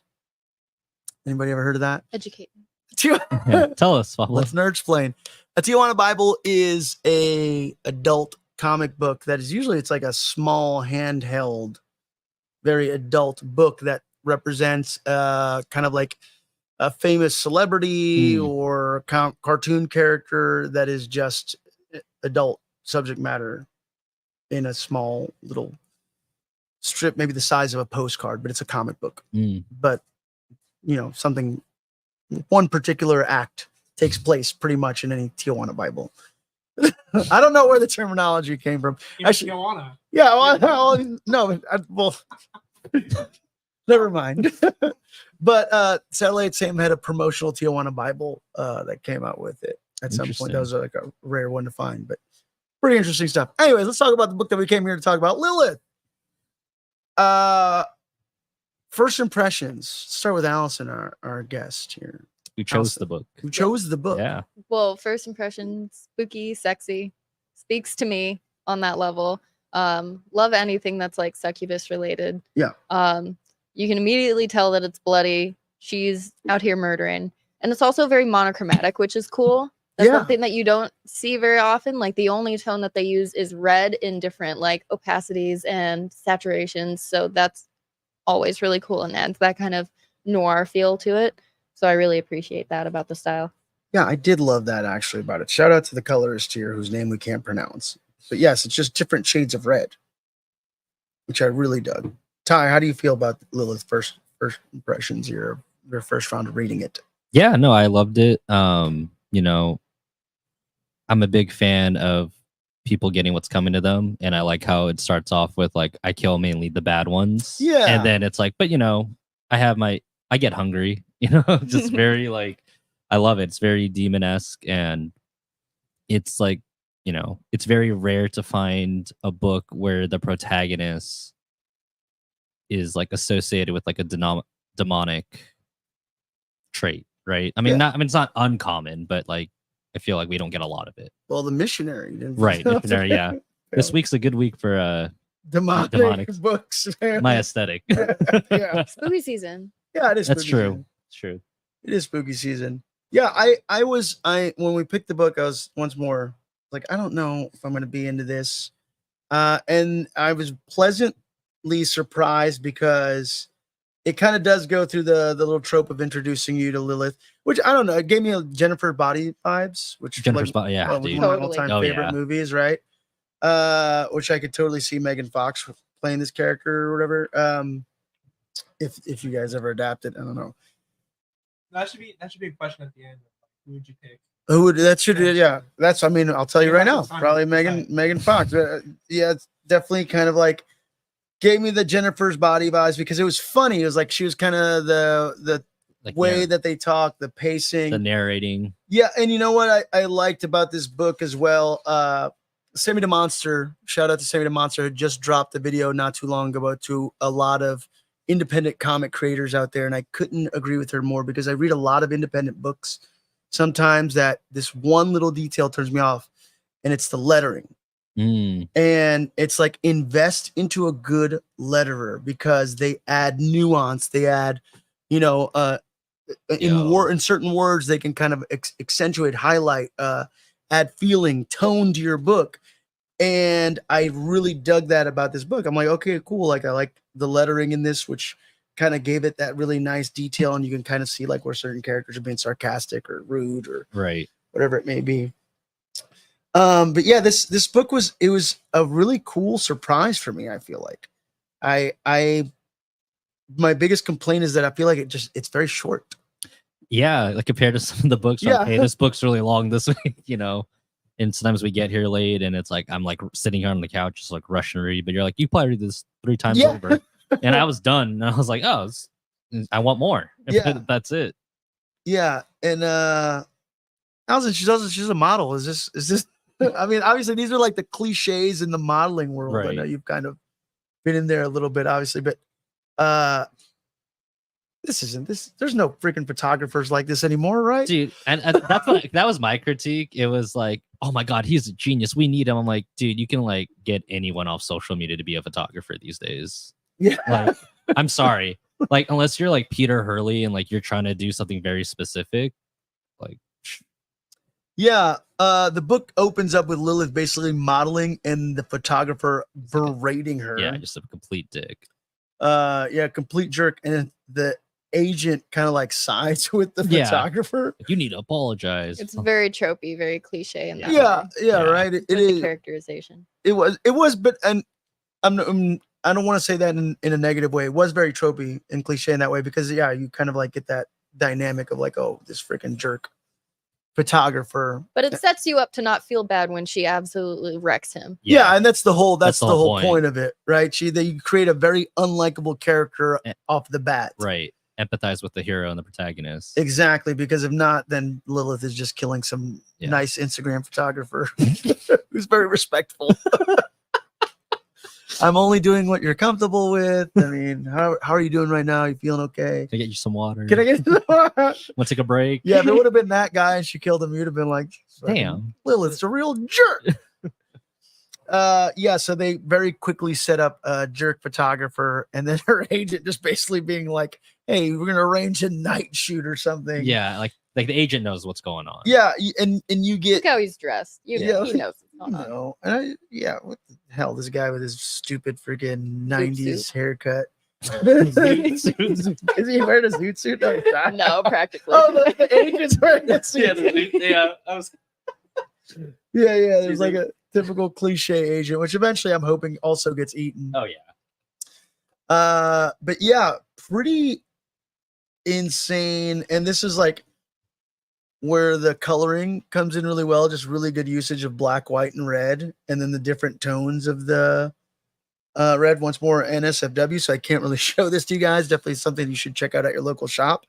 But I like kind of like after, so Lilith devours this dude on their like makeup shoot or whatever it may be, and kind of just gives you a little bit of a breaking of the fourth wall, a little backstory, a little bit about who she is, why she's here. She also has a really killer, this is my favorite part, she got an evil cat. Dude, right? So cool. So that was just, it's on her Hold on. necklace. Can I can show this. Dude, that was so good. Clean it up. Yeah. I don't like leftovers. Yeah, she has And like the a little jaw unhinging. little So like good. jewel that she takes off of her necklace, and then she throws it to her cat, and her cat, yeah, unhinges his jaw like a snake and cleans up the mess. And like the one thing that I kind of like is like there's a lot of unhinging of jaws too with the corpses. Like that's like a common thing, is just like stretched out, Oh, yeah. elongated. And that's a lot of the gore. Yeah, you're right. That is like kind of like a really, I don't want to say like exaggerated feature, but yeah, really awesome kind of. Like they died screaming. Right. They died screaming in terror for sure. Yeah, that is really cool. Her art style's amazing. Yeah. It really is. It really is super amazing. And you wouldn't think it, but she kind of just create a fun kind of campy character here with a cool cat that also eats people. And then Lilith is walking down the street. I think she's looking for a midnight snack. Is that what she says? And gets mugged as she's about to kind of take out the mugger. Really nice girl comes in, like throws a book. Yeah. It And literally says on the spine, big ass book. So good. throws a big ass book at him. Ty's like, I can't read it. I'm not There throwing you it in the spine. No, I remember the book. We just read it. Yeah, it does say big but I ass didn't- book. That's so good. So good. Penelope thinks she's saving Lilith, where Lilith, and she's like overwhelming. Kind of Lilith's like, I'm totally okay, like it's fine. Brings her into her bookstore, which I feel like for a minute I'm like, is she over explaining? But then I also know people like that do give you their whole life story within it. Is that you, Alice? Well, not my whole life story, but I love to over explain. Well, sometimes I'm like, ma'am, I just met you. Why are you telling me literally every detail about your life? I don't know. It's ADHD. yeah, pretty much. The character definitely has got an intense case of ADHD. As do I, as do you, as does the world, maybe. We're not sure. Lilith gets hot coffee spilled on her. She's very upset. Penelope is going kind of like into the other room to grab stuff to clean her up. Because she was trying to calm Lilith down. Lilith's totally like, I'm okay. Like, really stop it. But I guess this is a pretty interesting place. And it looks like she's about to go take old Penelope out. And as she's about to do that, something catches her eye, which is the tome, the book, that she is kind of caught off guard with. And she's like, hey, how do you have this? Do you know what this book is? And basically like, hey, this book could get me home. And that's how the comic ends, which is very short. It Very feels short like and an sweet. ash can almost. Yeah, that's what I Right? was gonna say. It's more like an ash can. Yeah, it feels like like a preview. but I'll tell you, like, hey, like if you're just trying to dip your toe into something and this sounds like up your alley, that's kind of perfect. And I feel like it's very true to because you said she was a digital comic artist. Yeah. And I feel like a lot of those, for the most part, are short because no one's, I mean, not all of them are short, but you're scrolling through online. Yeah. You want something nice and short, but long enough to make an engaging story. And I think she did a fantastic job How many, making it. this isn't 32 pages, is it? Is this 32 pages? Sorry, and I'm not to get you to count the pages, but and then there's some really cool Lilith art where you can see Corin Howell's art in the back as well. Some of the stuff that she has thrown up on social media. I can't show that either. Which you should, if you want to check it out, check out Corin Howell's website. But then also go track down this book. It really does it. Like the characters dynamic is really cute, and I can see where they're going with it already. Right, kind of like Odd Couple-y sort of vibe. Right. I was gonna say I feel like it's gonna be like maybe like a buddy cop or like Odd Couple Yeah. film because like Strange Bedfellows. yeah, it's like one of those things where it's like that's the book that's gonna get me home, but how am I gonna do it? Yeah. And then it's like, well, I need a human, or hey, I can help you find the other books, or whatever it may be. Like I don't know, but I'm definitely like down for issue number 2. Yeah. Yeah. I'm for sure in on issue number 2. Actually. I mean, now you're collecting them, Ty. You got the Zoe Thurgood cover. I mean, if Zoe does more, I'll do it. Yeah. How you feel about it, Allison? What's No, I really like it. It lives up to what I expected on Yeah. the cover, and I'm also down for issue number 2. And I think it's gonna be one of those things where she's got a cold heart, but then it gets melted. so you're willing? You're like, hey, I'm gonna track this book. Okay, so Ty, are we putting this in the pull, or are we pulling it off the shelf, or are we waiting for a trade? Ooh, it's funny that you say that because I literally just saw because I'm trying to look up how many pages there are. I'm not gonna sit here and count. There It's is. like 10. No, it's Did not you? 10 pages. No. It's not. It's more than 3. I just saw that people are already trying to pre-order the trade, the 1 through 5. Yeah, Um, this would probably read really well in the trade. 100%. Yeah. I feel like you're gonna go through it really quickly in a good pacing way. Mhm. I would probably wait for the trade. I would definitely add it to the poll because, like you said, it's short and sweet, and this is something I can look forward to. I'm like, hey, cool. I have my day-to-day life, like work, editing, family, and it's I just want to sit and read one comic, and it's this is a great one to grab because it's real short and sweet. Yeah. So yeah, I'd probably do trade for sure, and then if Zoe does more covers, Adding it to the pull. adding it to the poll. I mean, Corin Howell's art is amazing. Yeah, I would probably collect her issues as well. I would add it to the pull. I'll tell you solely for it does feel like an artist's original work, Yeah, right? And it seems like it's like having a tangible comic. yeah, it's an art piece in a Mhm. way, like the way that she's done it. So it is worth collecting. I think it's single issues. I probably still will pick up the trade and then throw the single issues in a comic capsule, probably. But it is a cool read. I don't know if I can wait month for month though. It's a tough one, right? It's like come Yeah. on, it's a little bit of. And Tommy for- Jeff, how'd you feel about this? I enjoyed it a lot. It took a moment to get me interested in it. does. To be fair, reading it and everything, the art drew me in immediately, but the actual story took me a minute. Like the end, it kind of picks up. Yeah, and it definitely left me wanting more. Yeah, And I wasn't expecting that. yeah. So, but nice. I wouldn't pull it. I would trade it. You'd wait for a trade. Yeah. For trade. I mean, for $4.99, I'd say this comic's worth it. Yeah, Allison, I know a pull is when you Yes, thank you. you know what a pull is. Okay. No. Oh, okay. I Oh, don't. so a pull list in a comic shop, cool. This is where we nerds playing. If you guys don't know what a pull list is if I visit this comic shop regularly enough, I can, since comics come out monthly, I can add things into a pull that are reserved for me. So each week I can walk into a shop, tell them my name, and there's comics set aside because this is what I'm reading. Oh, sick. Most comic shops will include bag and boards with your pull list or 10% off. Yeah, discounts. I was just gonna Because say. you are going in there enough to get Support them. something. So for example, my pull has Saga, Falling in Love on the Path to Hell. It's I don't want to have to think about it, or maybe I don't go in that week and next week all my books are at least reserved for me. Right, it doesn't sell out. Yeah.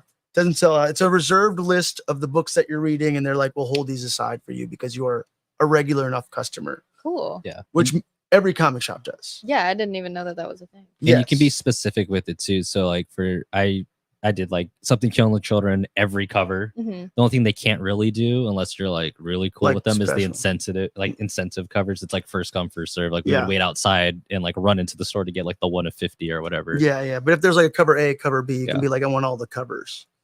Or So- you can even say like I had like anything Zoe Thorogood. So like I would get random comics like issue number 7 just because she did a variant. Gotcha. So you can be specific with the artist you want to support too. Sick. And then a trade is whenever a comic is That- then. I So- do think I knew that one because we Okay. talked about that with Yeah. something killing children. Yeah, that's a trade is single issues, not a graphic novel, but it's like, hey, this came out in single issues, but now we've compiled it into graphic novel format. So that's a trade.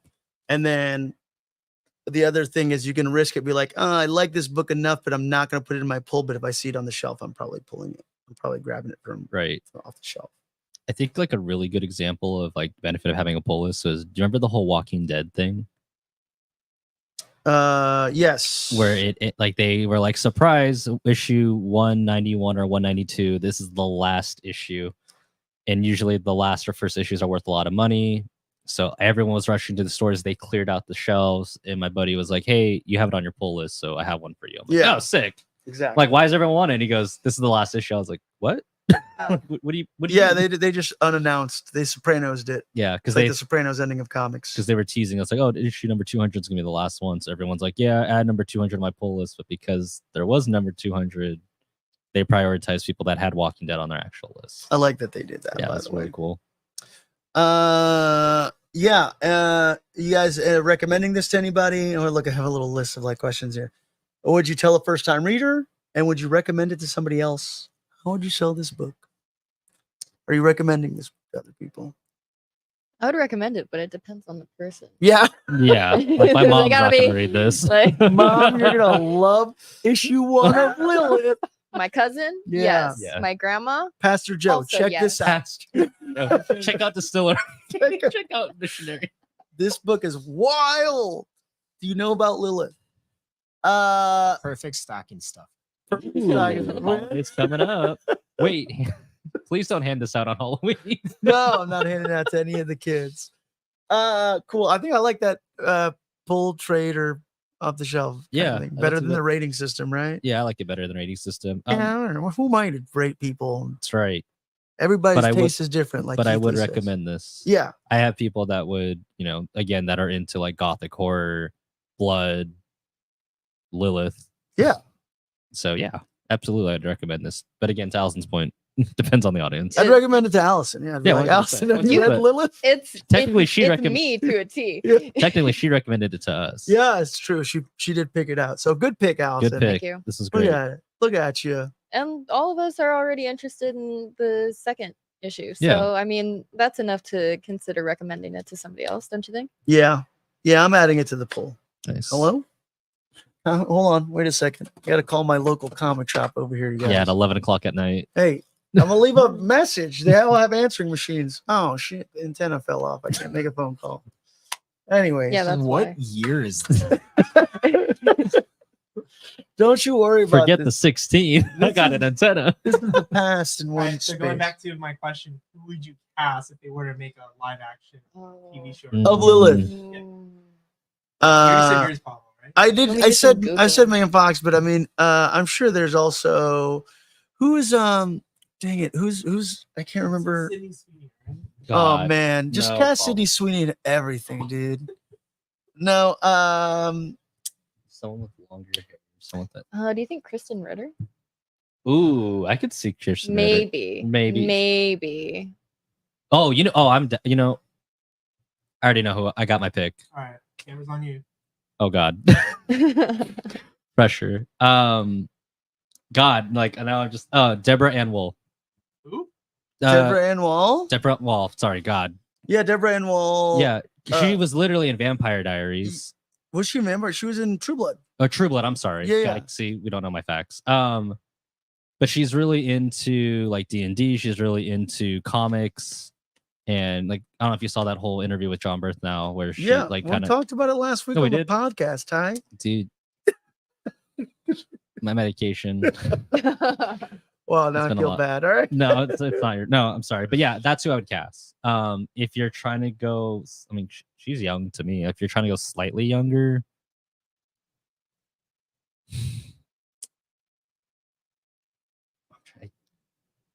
I don't want to go slightly younger. I'll tell you. so Deborah would be good. That would be great. That's my pick. I'm just gonna end it there. Who do you got? I said Megan Fox earlier, but I Put all also my glasses on. if you do want to go younger, I guess I would go with Alexandra Daddario. Oh, okay, I can see that. Okay. Yeah, that's a good one. Like me some Alexandra Daddario. Sydney Sweeney, Alexandra Daddario. They're on the All stand. right. They're on the That wasn't the question. What? I'm just saying, that'd be my casting choice. Allison. I'm having to Google people right now, I'll be honest. I think Kristen Ritter is the one that stood out to me at first, but like I'm sure that I would find an option I like more if I dug deeper. As soon as but we end the Megan stream, Fo- Allison's yeah, gonna be like, no, damn it! yeah, this is the perfect one. No, I do love Megan Fox for that though, just because of Jennifer's I mean, body, but it would Jennifer. be like doubling up on the same role. It would be. Yeah. It would be doubling up on the same one. So I said Alexandra Daddario. I was like, all right. It's a little too on the nose. Cool. Well, folks, we tried to go an hour. What's our grand total? 141. Look, this is what happens. This is what happens. It's just it goes around. We start talking comics, start talking Zelda, start talking Sydney Sweeney, and we just end up at an hour and 40 minutes. So thank you guys if you hung out with us the entire time. We will return next week, same bat time, same bat channel. Anything else to plug, folks, before you got something else? Mia Goth. Mia Goth is who You think?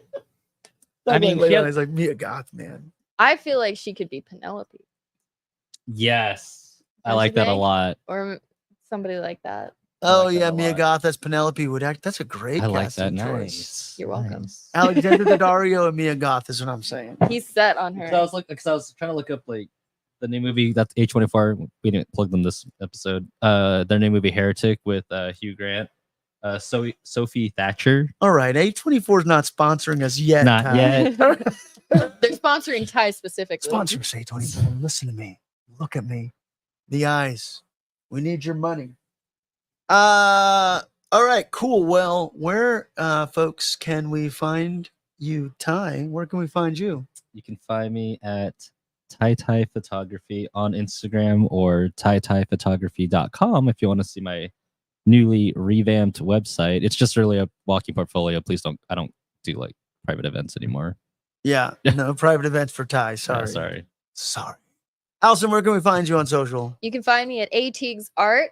It's ATIEGSART on both TikTok and Instagram. Yeah. My name's Pablo. You guys can find me at Deeper Issues Nerdcast everywhere. You can find all of us at Deeper Issues Nerdcast. Tommy Jeff doesn't have social media. David's social media is private. They are two Deeper Issues exclusives. You want to find them, you also have to go to Deeper Issues Nerdcast at Deeper Issues Nerdcast. So you can definitely find us exclusively there. Yeah. Until next week. Everybody be nice to each other.